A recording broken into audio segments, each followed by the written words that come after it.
Welcome everyone. Today we're going to be talking about the Yokohama Open TCG and VGC competitor info. So the World Championships is about a month away, which means the largest competition of the year is heading to Japan, where competitors will play out for thousands of dollars, prestige, trophies, all that good stuff. And today we're going to talk about what you can do if you don't qualify for the World Championships and what can be happening. So today I'm going to break down the structure for you guys, what's going to happen at the World Championships, what you can do, and we'll jump into that from there.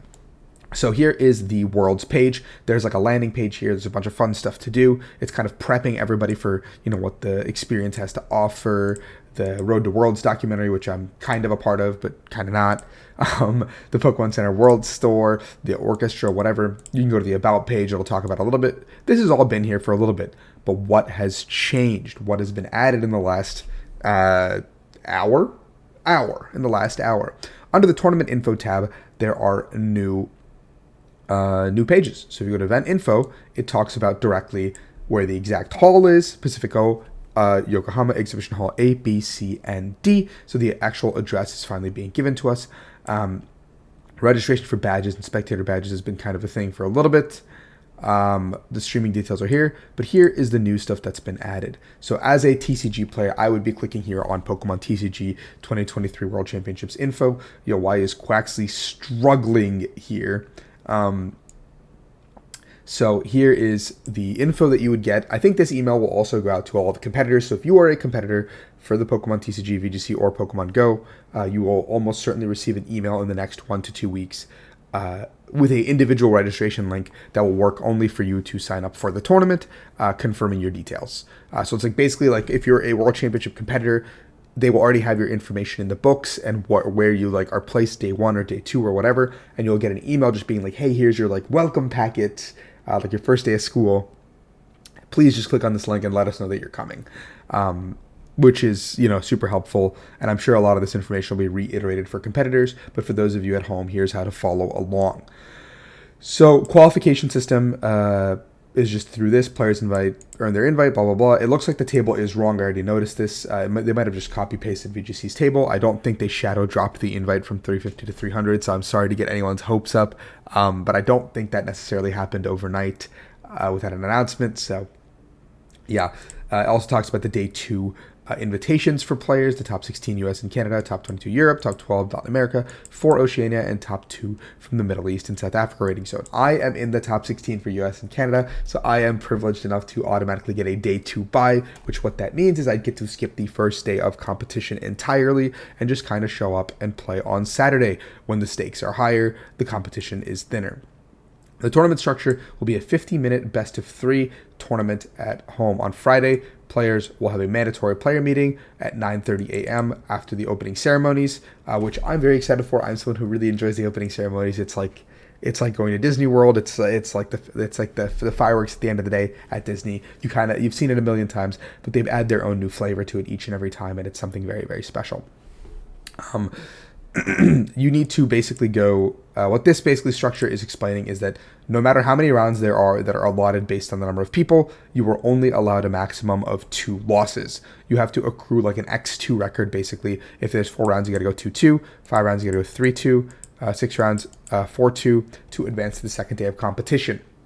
Now, once you achieve those required wins, you are no longer required to keep playing. In fact, you cannot keep playing. They will pull you from the tournament, meaning you will be dropped at like a 2-0 record or a 3-0. Let's say there's 6 rounds. When you get to 4-0, you are removed from the tournament and you are automatically advancing to day 2. So your tournament is done. You don't get to play rounds 5 and 6 that don't mean anything. You're just done and you get to go home and rest up. And that does not apply if you get 3 losses. You're allowed to continue playing. Because everyone's Worlds experience is different, and some people for their first Worlds want to play out all their rounds even if they are knocked out early. I personally, every time I had my 3rd loss, I said, sayonara, toodaloo, my dreams are dead, I'm very sad. So I have had it out. There is no planned lunch break for Masters Division players, so please keep that in mind as you are entering the venue. Saturday, all players, those who earned day 2 invitations and those who advanced, will play in a new set of Swiss rounds that will it'll start a new tournament effectively. So Friday is like the qualifier, like the pre-qualifier, and Saturday is like, hey, welcome to the new tournament. If you qualify to this day, the tournament really begins here. There's a mandatory player meeting as well on Saturday from at 8:45 a.m. And new deck lists are allowed. So if you make it from day 1 to day 2, you can shift decks. That is allowed. That is completely appropriate to do. And then finals is Sunday. All finals is Sunday. Everything else until then will be concluded on Saturday. What should you bring? Your deck, damage counters, dice, pen, sleeves, whatever. It says no pen for taking notes, so no pad is allowed. I know that it's been a controversial topic in Japan in the past. Registration, you'll be, like I said earlier, you'll be contacted and get an email just being like, hey, register, congratulations. It's one of my favorite emails. I have mine still all saved from every World Championship. The one thing that's really crazy for us, though, is that if you're a day 1 player, meaning besides the few, like 50 people that have an automatic day 2 buy, if you are a day 1 player, you need to submit your deck list online by 8 p.m. Thursday. That is the night before day 1, meaning at 8 p.m. Thursday, which is also the check-in window, 5 p.m. to 8 p.m., your deck list is locked in. You are committed to the deck you are playing, and that's that. I don't make the rules. It's just been that way for quite a few years. But you get the rest of Thursday night to relax and chill, but you're locked into your fate as of Thursday, 8 p.m. So please keep that in mind. Please don't wait till after that to try to submit, because it will throw you off. All players are permitted to use English and Japanese cards, plus all languages legal in their home rating zone, which is really cool. We get to use Japanese cards, but I do think that you're not allowed to mix and match because the backs are different. We're waiting on clarification for this, but yeah. And then deck list for players for day 2 will be 7:30 a.m. on Saturday, August 12th, and players who can advance from day 1 to day 2 have to resubmit a list or submit a new one if they'd like to. Check-in is from 5 to 8 on Thursday. And also, I think our Pokemon Center slot for competitors is also at the same time as well. The pricing and all that jazz, you guys can look through. There's $25,000 for first place, $15,000 for second, 7.5 for 3 4, $5K for 5 through 8, 2.5 for 9 through 16th, and 1.5 for 17 through 32nd. Additional pricing is the cool stuff. All top 32 players will get 2 booster boxes for, just getting top 32. I'm assuming of the newest set, which would be Obsidian Flames. First place gets a World's Trophy, a stamped card that says like first number 1 trainer, a top 8, top 16, top 32 stamped cards, champion hoodie, champion playmat, champion messenger bag, champion hat, top 8 playmat, top 8 hat, and a top 32 hat. So you get a few, almost $100,000+ in value from just this. The finalists will get almost the exact same stuff, barring all the champion swag. Semifinalists, same thing, barring the champion and finalist swag. 5th place then drops to no trophy, no card. It doesn't indicate that there will be a paid trip to next year's Worlds in here for top 4, which has been a prize in the past, up until this most recent Worlds, actually. So yeah, that is the TCG competitor info. Now, if you are someone who's just coming, there are side events, and we've already gone through some of these side events. Actually, we haven't. I'm trolling you guys.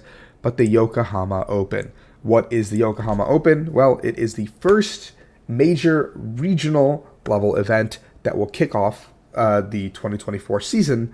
So if you're someone who is not qualified for day 2 of the World Championships, meaning you're a day 1 competitor, or you're someone who's just attending as a spectator, this is a great way to get a jump onto the 2024 World Championship season and earn some championship points. Keep in mind that some of the best players who are competing in day 2 of the World Championships can't compete in this tournament, so you're basically playing a regional championships with like 150 of the best players in the game not available to participate. So, there is the same format as the World Championships. Players need to be seated for the player meeting at 9:30. Registration will go live soon. It says in July, we are in July, so keep an eye out for that.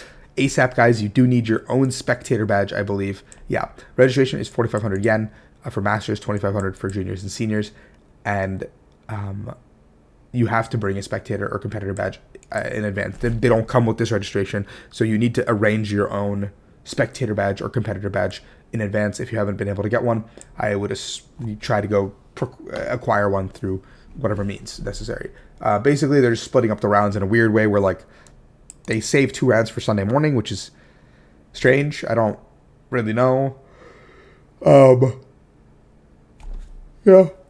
If there are more than 800 players, there'll be 2 tournaments, so there could be 2 potential regionals that are being played at the same time. Don't really know where this benefits the Japanese players, because championship points are not something that benefits them in any way, shape, or form. But I just wanted to point that out, because this is the Yokohama Open. These are the information you need as a TCG competitor. So here is everything for you guys. Good luck. Have fun. I will see you guys at the World Championships. Let me know in the comments down below if you are attending as a spectator, as a player, all that good stuff. Thank you so much. If you like the content, please like and subscribe, and I'll catch you guys later.